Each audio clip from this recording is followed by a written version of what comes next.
to give the edge to uThermal in this game, to be quite honest. All right. So let's introduce the players. Here we have in the bottom position on merry-go-round, which is supposed to be the first map. It is from AT Gaming, uThermal. And flying all the way from Denmark to our little country that's called the Netherlands, opposing him from Team Fnatic. It's Ignite. There we have him. Both players looking very, very focused. And, you know, both of these guys, I talked a little bit to them yesterday. They are very friendly dudes, and they enjoy the game quite a lot. We can already see the very high Protoss APM there on Ignite's fingers, tapping the probe, the pylon, and the Nexus. There we go. uThermal, of course, spamming away. Ignite playing very, very, very calmly, as you can see.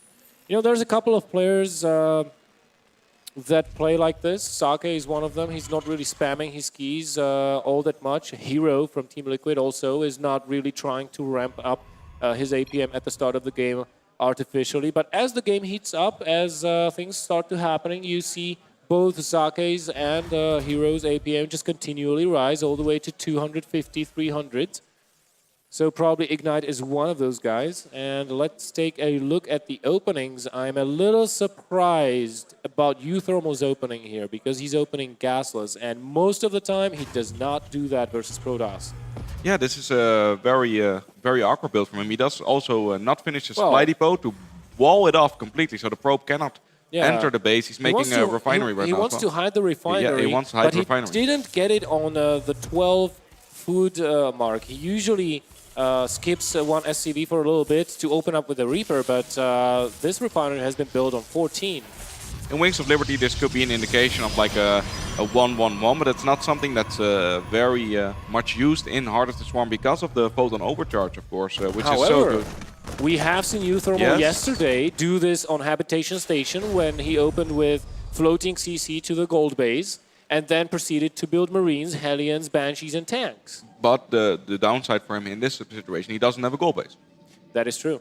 Yep. So we're going to have to see if he pulls something like that off again, but definitely an opening that I have not seen from uThermal lately. He is making a reactor, so we could see something like a mine drop. We have also seen that from him yesterday. Of course, for uThermal, going into the Dutch StarCraft League this year, the Dutch StarCraft League Open, he must have been practicing 4 Protoss opponents from the start because there are so many of them in the main tournament. That might give him a slight edge, right? Yes, that is true. There we have the expansion command center going down in uThermal's base and the expansion nexus here for Fnatic's Ignite. So this looks like a really, really old build that Terran players used to do in Wings of Liberty, where you get a couple of Marines, you get a reactor on the barracks, your expansion, and a factory. So this is probably going to be a 1-1-1 off of 2 bases, just as you said. And, well, if Ignite does not prepare for this, he is going to be in some trouble as Protoss tends to expand off of 1 gate, then maybe get a robo facility as we see now in Ignite space, just for detection. But, you know, the production is not there. And the composition of starport, factory, and barracks units early on in the game for the Terrans is very, very potent. Yeah, you can see by the way that he plays his factory, he's probably not going to lift it off. And if he's going for siege tanks, that would be something to keep in mind. But the first unit will be a mine with some Marines, so I'm guessing we're just going to see a mine drop here.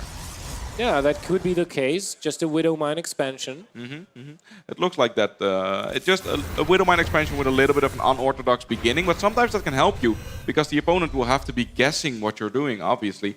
Both expansions will finish around the same time. Of course, uThermal has to fly his expansion over, but won't lose that much time in that process. We do have an observer on the way, which will be scouting out just what is happening in uThermal's base. And so far, it looks pretty standard, actually.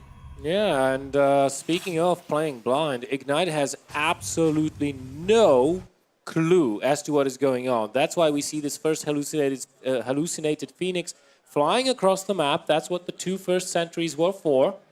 Hence the double gas opening there for Ignite. I really like this opening, by the way. It's very defensive, it's kind of safe, but you can fall prey to early pushes. As uThermal is doing right now, just as I say that. He's moving out with the Marines. He's going to bring a couple of Widow Mines with him, maybe. Yeah, he's got 1 Widow Mine. I wonder where that one is at.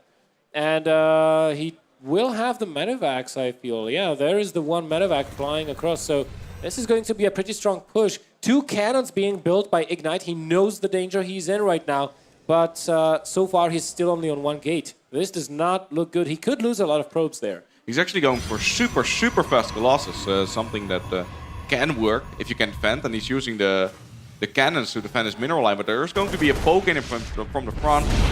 The sentries are not going to be that useful, but the Photon Overcharge will ward it off, but he can just pick those units off, land them on the high ground, and start putting some pressure on that. There's only 1 Stalker, 2 sentries, not going to be enough. He's trying to target down the medevac. That would be a good pickup, but the Stalker goes down here, Bell, and he could do something here. Yeah, I think he could, and he could set Ignite back by a very large amount here, because that medevac is still alive. Gets the sentry, that's a huge pickup. No Guardian Shield nor Force Fields for you. The Robo Bay is still not finished, and the probes will start to go down. The cannon will get targeted down immediately. 4 probes, 5, the count is rising. Here comes the Mothership Core, not enough energy for another full-down overcharge. Good force fields there, but not good enough. There is a crack between the Nexus and the force field on the right. The Mothership Core, if the Mothership Core goes down, there will be no extra Photon Overcharge, and it goes down! Nice job by uThermal. High pressure situation here that Ignite finds himself in. He's building Immortals. He's not even queuing up the Colossus. I don't know if that's a mistake or if that was an intention. And right now he's getting the Colossus, but it's already too little too late. If we take a look at the worker kill tab, 10 workers have been killed off, and still uThermal is not done. Ignite's still in danger. More probes being targeted down. 3. Man, this is an absurdly good exchange here for uThermal right straight off the bat in these series. We have one Colossus on the way, of course, for Ignite, but look at the supplies. It's telling a story of its own. uThermal was extremely efficient with that first raid, and a very good start for the Dutchman here. And he's not done yet. There comes the follow-up. He's pushing again. If we take a look at the econ, it's 32 probes to 50 SCVs. uThermal completely saturated on 2 bases. Meanwhile, he built a 3rd CC. He's floating that on to the 3rd base. Stim is almost done. I think when the Stim finishes and he pushes with this is the 2nd timing. It's going to be over. I mean, maybe there is going to be 1 Colossus, maybe 2. 2 Colossi would have helped Ignite a lot, but I don't think he'll get the 2nd Colossus out just in time. Yep, and uThermal's been just ramping through the winner's bracket, and right now he's saying, this is the Dutch StarCraft League, I'm from the Netherlands, get out! And he's doing a good job. There against the 1 Colossus, uThermal being very, very patient, but at the same time, this will allow Ignite to get the 2nd Colossus up. He has to be careful here. One of the Widow Mines actually does get sniped as well. He does get the Observer right there, but the Colossus is doing a lot of damage here. And he's targeting it down. It does take a little bit of damage. He won't get it. He won't get it, I don't think. Yeah, he has to pick up and get away. Marco is still... Get away, uThermal. Don't be... Those medevacs were trying to heal the Stalkers, I'm pretty sure.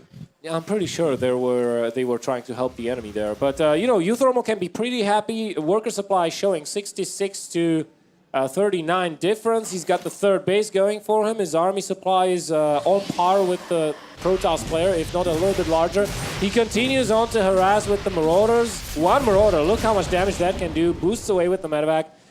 In the very least, he forces a reaction out of Ignite. He forces him to split his attention between multiple places. Ignite, well, he's still not out of this. I mean, he will have 3 Colossi very, very soon. Viking production has just now been started. And the upgrades, well, they will be in favor of uThermal since he's upgrading off of 2 NG base compared to the 1 Forge. Of course, now we do see the production of Vikings, which is going to be very useful for uThermal. You can see on the map that he's making 3 at a time. Very useful. He's also getting all the upgrades. The upgrades will be lacking for Ignite because he doesn't have that much money to spend. It's 3 base against 2, so the Dutch player uThermal is in a very good position right now against Ignite, but Ignite can still make something happen if he has very good army position. Yeah, you know what? I think the only chance Ignite right now, if the game continues like it's developing right now, I think the only chance for Ignite is go for some sort of massive gateway blink timing with 2 bases. Doesn't look like that's the thing he wants to do, however, because he's adding on another Forge. I think he still has the one before. Yeah, he does. So he wants to play a little bit of a longer game. If we take a look at the supplies, however, I think uThermal will be able to close out this game in a couple of minutes at most. Yep, I think so as well. The supplies are just rising rapidly for uThermal. He's playing the safe, something you have to do when ahead. Just get more ahead. You hear it so often, and he's executing that perfectly right here. Ignite does start his first upgrades. Also getting some Immortals on the field, and he does have a good army composition, just not as much as uThermal has. Yeah, he's got a lot of Colossi though. He's got 3 Colossus, but not enough supporting units on the ground. I think if uThermal can get his army together, he would not even need Vikings. There is just not enough force fields to manage the space of the battle here for Ignite. Yeah, if he just gets a huge amount of Viking supplies, I mean, he should be fine as well. And look at this, big stim in. He does take a lot of damage from the Colossus, but it looks like he might be able to overwhelm this army. 1 Colossus goes down, the 2nd Colossus goes down, the 3rd Colossus goes down, and Bell, this is looking great. goes down, and I think uThermal has this game in the bag. GG gets called.